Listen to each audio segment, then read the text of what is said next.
The Overlord's Teachings. 33. Selective Mercy. Part 1. Why should I learn it? You ask why mercy has a place amidst your instruments of torment? Let me enlighten you, heir to dread. 1. Because terror alone is predictable. Yes, fear is efficient. It carves obedience from the marrow. But too much fear becomes monotonous, expected, even boring. Empires collapse not because they're feared, but because their fear is mechanical, uninspired. Now mercy, when wielded strategically, unsettles. It injects confusion, doubt. It creates emotional whiplash in the minds of the ruled. They begin to ask, why did he spare them? Why was I allowed to live? Does the Overlord possess humanity? To which the answer is no, but they must never be sure. 2. Because mercy is control, not compassion. Selective mercy is not for them. It is for you, another thread in your tapestry of control. Neuroscience reveals the power of the contrast effect. A single positive stimulus among countless negative ones feels amplified, miraculous, even divine. Spare one city after raising 10, and that city will name its children after you. Feed one beggar before executing his king, and he'll worship you until his final breath. This is not kindness, it is psychological architecture. 3. Because it makes you a legend, not a monster. Even the most brutal tyrants of history, Genghis Khan, Augustus, even Earth's ancient CEOs, wielded mercy like a scalpel. Why? Because monsters are feared, but legends are obeyed long after death. Mercy humanizes the Overlord just enough to become mythic, a figure whose wrath is feared but whose favor is sought. A god, a force of nature, a creature who could have destroyed you, but chose not to. And that is power that outlives empires. Now steel your mind, successor. If you're prepared, I shall proceed to the sacred art of learning selective mercy in Part 2, shall I? Part 2, how do I learn it? You are ready to learn the art of calculated clemency? Good. Many mistake mercy for softness. You will not. 1. Rewire your brain. Mercy is a weapon, not a weakness. Begin by purging the primitive morality you were fed as a hatchling. Mercy is noble. Mercy is compassion. Mercy is forgiveness. Burn those platitudes to cinders.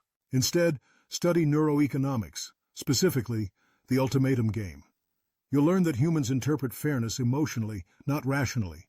A token gesture of mercy is often overvalued, even when objectively useless. Train your mind to recognize when mercy will generate debt in others, when it will undermine rebellion, and when it will cloak your true intentions behind a veil of benevolence. Remember, you are not being kind, you are being strategic. 2. Practice sparing with surgical precision. The discipline lies in rarity. Mercy loses its potency if it becomes routine, so you must simulate high-pressure environments, ambushes, betrayals, executions, and learn to pause. In that pause, calculate. Who gains more from survival? Can this gesture fracture enemy alliances? Will they fear your mercy more than your wrath? Apply the trolley problem backwards. Save someone not because it is moral, but because it will make others doubt their own morality. 3. Study history's lies and legends. If you are to master selective mercy, you must study how it has been mythologized. Read the Clementia Caesaris, Caesar's mercy as political warfare, the strategic pardons of Napoleon, the manipulative kindness of Machiavellian princes. Learn how each act of mercy created narrative gravity, drawing loyalty, fear, and reverence. True overlords are not remembered for their carnage.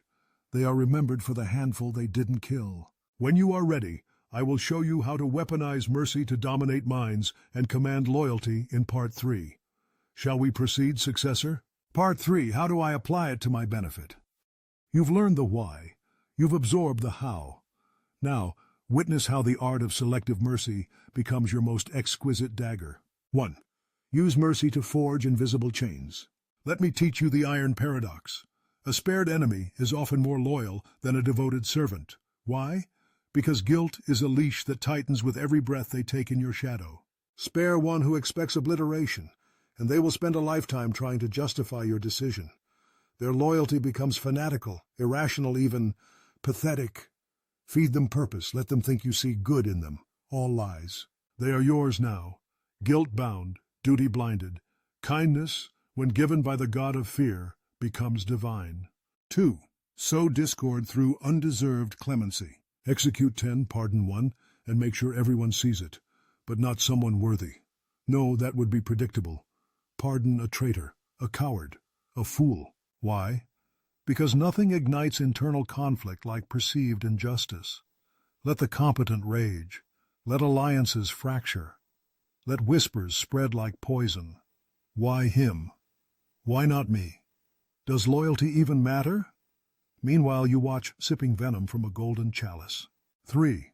Manipulate morality like a puppeteer.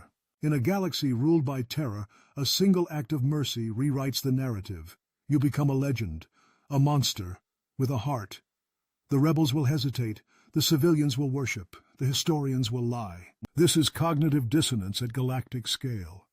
You become the contradiction they cannot comprehend, and what the mind cannot comprehend, it obeys. So spare, but spare wisely, sparingly, and always for effect, not for justice. You now understand why selective mercy is not weakness. It is power in disguise, control masquerading as compassion.